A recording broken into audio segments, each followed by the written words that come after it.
I'm sorry, folks, we really, in funding, came up with more questions than answers, so we're going to have to come back to get the answer on where the money went. We also, when we came in up with our questions, we did sort of get into really networking or possibly partnerships, and so I think it's a very positive aspect of talking about arts funding. What we did really get into was startup funding, some funding for new ideas, new people coming through, and trying to generate support or perhaps advice, guidance for the new young artists, people who are trying to break into it. This might be artists trying to do something, or it might be applicants that are trying to apply for something. Also trying to find some way of tapping into the talent pool, the knowledge, the experience that is here when it comes to something that is a startup, new groups, new ideas. And the other big strong idea was that trying to maintain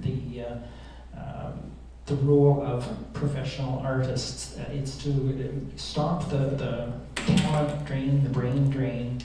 People, as traditionally, they come through Kingston, they go to Queens, they come out of Queens, then they find there is no job for a person in the arts, and they head off to Toronto or Montreal.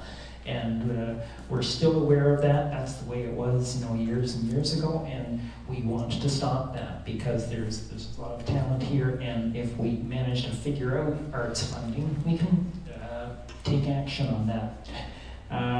We also talked about ideas of affordable space, the difficulty of finding space where people can do art, can experience art, and really wanted to sort of look at support for small-scale initiatives.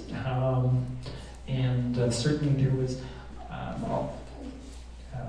great interest in the idea of somebody doing workshops that talk about experience, how we can spread the word to people that are trying to get something going about either applying for funding or to taking different initiatives that would generate cash for the art.